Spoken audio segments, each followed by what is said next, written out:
Hey guys, welcome back. Today we are giving you our third installment of Fantasy Football Running Back Sleepers. We'll show you how to win your league by winning your draft. Let's get this Fantasy Football podcast started right now.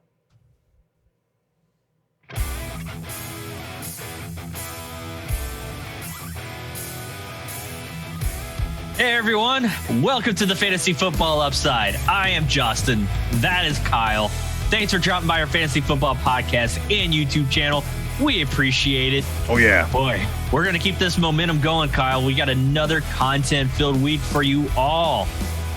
One of our favorite topics and one that I know will help you all win your leads this year, and that is sleepers. Yeah, sleepers. It's one of their favorite topics too, actually. We know it's yours. This is one of those ones that just always does well. Sleeper episodes, everybody loves them, especially sleeper running backs. I don't know what it is about sleeper running backs. Something about spoiler alert, we're hitting you guys with running back sleepers today. There you go. Hey, that's why they know why they clicked on the link. Come on, man. Yeah, they know why they're here. What else you got before we get right into it, buddy? Hey, you know what? We've been doing pretty well lately with a lot of viewers, but we've got very few subscribers as far as relative to the amount of views that we're getting. So feel free to hit that subscribe button down below. We'll be here all season helping you out. All season. We don't just talk about the draft stuff, pre-draft stuff. So if you find us right now, go ahead and hit that subscribe button and check us out. We're here 5 days a week. Plus, we're going to be doing Sunday pregame shows, right? We talked about this before. We're going to talk about the weather. And it's super exciting stuff, right? No, we're going to talk about weather, what it's going to do to games, injuries, start sit questions, all that stuff. We do start sit stuff during the entirety of the week leading up to that. So yeah. Yep. All right. But you're here for sleepers, right? So let's talk about those. Yeah. Let's dive in head first into the shallow end, Justin, and let's get going. We've got the first sleeper running back that we've got. These are arranged in ADP order, I believe. So that's what we're doing. All right, here. I've got James Robinson. He's going as the third pick of the fifth round, 23rd running back off the board. You wouldn't think, that's a sleeper, right? No, he's a sleeper in my mind because he's extremely undervalued. People are passing on him and considering that he's equal in value to Travis Etienne.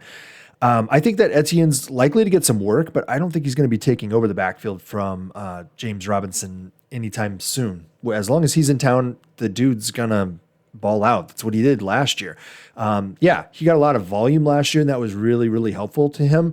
But he dominated on a subpar offense, and he was never game scripted out of use, actually. Right? He never came off the field, it felt like. Oh, yeah. I mean, the amount of times I remember watching one game where he looked like he got hurt and he went back out. And I'm like, why? Why are you going? You don't need to do that. You guys have one win. You don't need to be back out there. If anything, in my mind, I think that he was used even more when they fell behind, actually. It was weird. I expect that Etienne's going to mostly take away opportunities in the passing game. But, I mean, look, I look for Robinson still to be the main guy, running between the 20s at least, and the goal line work he did really well with last year. I just won't bet on the same volume as last year, but I think he's still serviceable. I think he is better than a back end RB2. I mean, the guy was top 5 last year. Yeah. So why are we looking at him? They had a rookie running back who they can't really figure out or haven't really been able to show, we're going to use this guy in any way, shape, or form. And suddenly the guy who was the top 5 running back last year, he's back into RB2, maybe an RB3, Well, it is crazy because, all the talks out of camp are saying, they got Travis Etienne in individual work with the wide receiver group. Yeah. You know what I mean? It's insane. They want to put him in the slot quite a bit, which makes sense. I mean, he is a pass catching running back. Mm-hmm. So I foresee a lot of opportunity in the fact that I think that both are going to be on the field at the same time. Yeah. Where you could have Travis Etienne in the slot and you have James Robinson in the backfield. So I mean, it's okay. So Amari Rodgers is now supposedly going to be taking carries out of the Packers backfield. So is everybody just going to get rid of Aaron Jones and Kylan Hill and AJ Dillon and just be like, this guy's going to be, he's a rookie and he's going to be taking. Pretty much. Yeah, that's what we do. What the heck is going on? That's everything's on fire. It's what is going on? I don't understand why this guy is being drafted back end RB2. He's a top 5 running back last year. Yeah. Yeah, dominatingly. I get it. He doesn't have the draft pedigree. You know, he was undrafted. Same thing as David Johnson, right? Wasn't David Johnson and forever he was, or was he was like a late round or something like that? Third or fourth round. But Philip Lindsay, he was as well. Yep, he was undrafted. Yep. So undrafted came on the scene and did well. Yeah. Yep. All right. What do you got for us? Speaking of being drafted recently, we're going to talk about Michael Carter. He's going 11th pick in the 7th round, 34th running back off the board. And in my mind, I think he is the most talented running back on the roster for the Jets. And that's not really a high hill to climb there. Well, you know what? They thought enough of him that they drafted him in the 4th round. And there's a reason why they drafted him and they didn't bring in some other prize free agents or anything like that. But, you know, Tevin Coleman was brought in because, in my mind, is because of familiarity with the offense.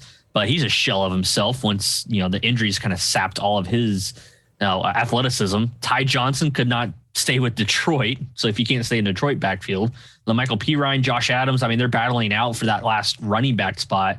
So, I mean, this is definitely an option for him to, you know, knock the doors down and, you know, potentially be that running back one for him. Now, the new head coach, Robert Saleh, he comes from that Kyle Shanahan coaching tree. So, you know, he's consistently implementing a run-first offense. The Jets, I mean, for them to win, I think they have to control the game on the ground. And a lot of that has to do with the fact that they have a quarterback that is a rookie in Zach Wilson, who I think is going to ball out pretty well, but you're still going to want to be conservative in the play calling. So one thing is, you know, with 49ers, Kyle Shanahan, he was using a running back, you know, by committee, but he would also stick with that hot hand. And I think, you know, especially towards the end of the season, you know, going into your fantasy football playoffs, I think the hot hand is going to be Michael Carter. So it's one of those things where, you know, you may talk about, you know, Tevin Coleman eventually in another one, but, you know, we had to just be patient with Michael Carter. He may not be that starter week 1, but they have an early bye week 6. And I think by the time that bye week is over, I think it's Michael Carter's backfield, and you're just going to look like a fantasy god if someone out there dropped him because he was having lack of usage his first few weeks. You know, be the guy that either drafts him in this slot right here, or you're picking him up after someone doesn't see the value after maybe he's not used as much this first few weeks, man. I think that's absolutely the case. I think that, and you know, you mentioned it that we will eventually talk about Tevin Coleman at some point. And I think that it jives with what we're going to say with him later. It's that he's got value early, probably a lot less value late. And it's the opposite for Michael Carter. He's got a lot more value, in the long term. So yeah, and the long term isn't all that long away, but it is, you know, that is half the fantasy season roughly. So, so do be careful where you draft him, right? Yeah. You're not going to draft him as your running back 2 right away, or, you know, even your flex, because he's just not going to have that value right off the bat. Yep. Who do you got, man? All right. I've got, let's see here. I've got Mike Davis. We've talked about him before in a couple different episodes, I believe. He's going the 2nd pick of the 6th round right now, running back 29 off of the board. That blows my mind. He's in line for running back 1 carries all season long. Like, who's going to be stealing carries from it? Kadri Allison is literally the only threat to opportunities for him. Yeah, Kadri Allison, right? Look, I look for him to get like modern NFL bell cow workload, north of 15 carries a game. That's what I'm expecting out of him. He has potential to finish as a high-end RB2. So, you know, I would peg him somewhere around our running back 14 maybe in the end. He's barely being considered for a flex role based on where he's being drafted right now. That just blows my mind. How is it that the clear lead back of any team who will see little competition for any carries is being drafted outside of running back 2 range? I don't get that. Mike Davis was rock solid last year when he filled in for Christian McCaffrey, and he finished as our running back 28 in our 2020 power rankings with 6 startable finishes among other stats. But he was running back 28, and he had like 11 starts in that. So that's really pretty solid, actually. He's moving to an offense that has a coach coming out of Tennessee. I think that this is one of the big points that's not being looked at enough. And that is that Arthur Smith is coming in from Tennessee, and he ran Derrick Henry into the ground last year. Just absolutely ran him into the ground. check out our overvalued and don't draft running backs, because Derrick Henry is actually on that list. We break down why he's problematic this year, guys. He shouldn't be a top 3 pick. But look, I'm going to say it. What happens if he does the same thing to Mike Davis and it only costs you a 6th round pick to get that volume, right? I mean, if you could get, 390 carries through the course of the season and you only had to spend a 6th round pick out of it, that's pretty good. Now he's got to stay healthy, obviously, but this guy's a big dude. It's he's no small guy. Yeah. I mean, he's not Derrick Henry big, obviously, but he's a big enough guy that, I think you could rely on him to perform for you. Especially if you had the offseason to prepare to be that bell cow back. I mean, Mike Davis did not have to come into last season as being the every down back, and that, Christian McCaffrey goes down. So he was thrusted into that role. And like you said, he performed rather well for someone that was just almost a career backup. And he showed that he could do it. He did kind of wear down towards the end. And I think that's just something that was just conditioning. And that's going into this season. He knows what he's going to be doing. So I'm right there with you, man. That's crazy value. Oh yeah, I think so. I think it's absolutely if you are between a few different guys, he's being drafted where like clear running back 2, back end running back 2s. He's being drafted like around 3s. Leonard Fournette. Yeah, I mean, guys who are in confusing backfields, right? Yeah. Why? I mean, this dude has no competition. I mean, I get it. They don't run the ball a ton, but it's a new offense. I was going to say Arthur Smith. Didn't. He does. Arthur Smith, they run it. So, All right, here, let's move on. You're running back. Speaking of crazy value, man, Damien Harris. He's 4th pick in the 7th round. Running back 32, Kyle. Running back 32. Yeah, that's nuts. Why is he still being drafted as a low-end RB3? I just don't understand it, but you know what? Let's have everybody else make the mistake of not valuing Damien Harris, and you are going to be that person. So the Patriots are going to be very run heavy this year, as they have been previously, and Harris is the presumed starter on this team. Now, there is a elephant in the room. Cam Newton is the vulture of all vulture quarterback touchdown run type players. I mean, he's one of the best at it, but my thought is Cam Newton's going to be a starter for the first part of the season. I don't think he's going to be the starter for the entire season. And Mac Jones is not a guy that's going to be coming in here vulturing rushing touchdowns. That's the athleticism does not match what Cam Newton does. So that's why I think that could open up even more opportunities for Damien Harrison even farther down the season when it comes to the touchdown department, not just total volume.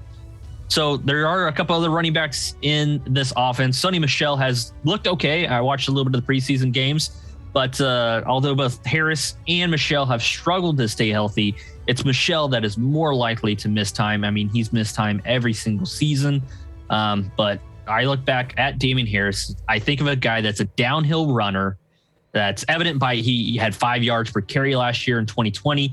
He's going to rely on one cut and go. And this is a solid offensive line when it comes to rushing. So I think he's going to deliver a lot more startable finishes than busts, which for us, startable finishes for running backs are going to be your top 24. And busts, what is that, Kyle, for running backs? What did we say? I think it was outside of top 36, actually. Okay. So, I definitely think this guy is going to have a lot more startable finishes than busts. Harris he's probably one of my favorite players that I want to have just live in my flex spot all season long. And based off this ADP, that is definitely possible. Yeah. Yeah, I think so too. I mean, I think that he's being drafted in such a way that you can comfortably put him in the flex and be like, I mean, just set it and forget it. Yeah. I mean, it's like if you managed to have 2 RB1s on your team and then got James Robinson at the back of the draft last year or picked him up off the wire. Like you have you have unbelievable running backs. And I think Harris is going to show up now. Yeah, he's going to be capped a little bit on his upside just because of Cam Newton vulturing him. But yeah, I mean, you're spending a RB3 pick to get him. Mm-hmm. So, like I said, I just don't know if Cam Newton, how long that leash is going to be because Mac Jones has looked pretty good. Yeah.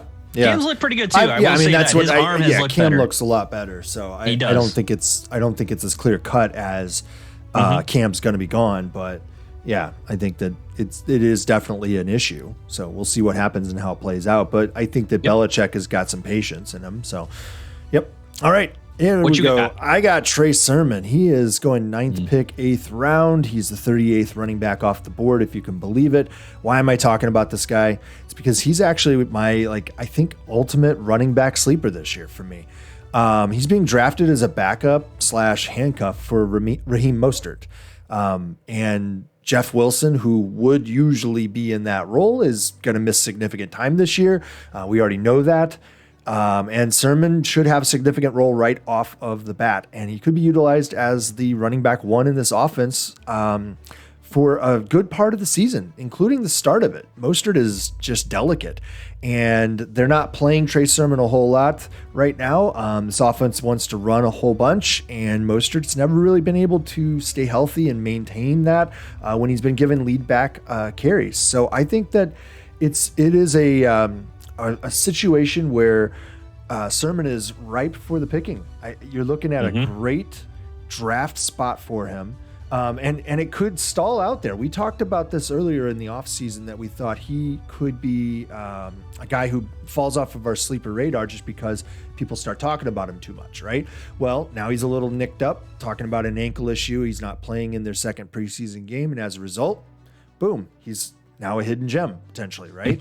Yeah. He's going to stay that way. But it is entirely possible that he's getting first and second down of most series in the start of the season. For me, Sermon could be the Aaron Jones of this offense before the season ends. I think he could. It's a Shanahan system, and that's the same system that the Packers run. It's the same system that a few other teams run. And it's entirely possible that Sermon fills out that role. That he's just that smaller back, that he's shifty, he's fast, he makes the cuts, he's going to be the primary carrier, and they're going to spell him with somebody else. I don't see Mostert being able to carry the load. He's just never been able to manage that. So I don't see how he starts doing it now at this point in his career. Another year older. Yeah, I know what you mean, man. I've always liked Raheem Mostert, but I mean, it's because he could touch it one time and 80 yards and a touchdown, but you're looking for someone that has some long-term fantasy relevance for a season long. And I think it speaks volume. Kyle Shanahan gave him that start week 1 preseason, gave it to Trey Sermon. Kyle Shanahan's always been one of those ones, prove yourself. There are other veterans on that team, and they gave him that start, that first preseason game. That's saying something, I think. Yeah. So that means they have a lot of faith in him already. Absolutely. So, yep. All right, hit us with yours. Your last one. What do you got? Last one, we got Kenyan Drake, 7th pick in the 9th round, running back 40 off the board. So just a couple picks after your Trey Sermon, man. So I'm going to give you a quick little number. 2-year, $11 million contract. Average per year, the 13th highest in the league. So you're going to tell me they're going to pay this guy that money and then, I don't know, not play him? No, they're going to... Like a big doggy! Exactly. I mean, I look at this situation. Kenyan Drake is a poor man's Kareem Hunt. Because Drake is definitely not as talented as Kareem. I'm not saying that. But he'll be asked to play on passing downs. You could see both Kenyan and Josh Jacobs on the field at the same time, which the Browns have flirted with doing that as well. The thing is, Drake, he wasn't really used that much in the passing game last year, but he's proven he can do it because when he was with the Dolphins, he had a couple seasons of 50-plus catches. So he has it in his arsenal. That just wasn't what they were doing with the Cardinals last year. So in my opinion, Josh Jacobs is going to get a considerable reduction in touches. He had 306 last year. I think he's going to come back down to earth a little bit, back down to maybe his rookie level, which he ended up touching the ball 262 times, and he was way more efficient in those touches compared to last year where he averaged about a yard less per carry, a yard, Kyle. And Josh Jacobs' backups touched the ball about 151 times last year. So you start to see that reduction in Josh Jacobs. What they already had in touches, I think this is going to be something where Kenyan Drake will be able to provide you some flex value on a weekly basis and has the potential for a lot more if for some reason Josh Jacobs were to miss some time. I mean, they paid the guy the money. They're going to use him. Yeah. I mean, running back 40, Kyle. Man, there's a lot of weird draft positioning this year. It's very odd.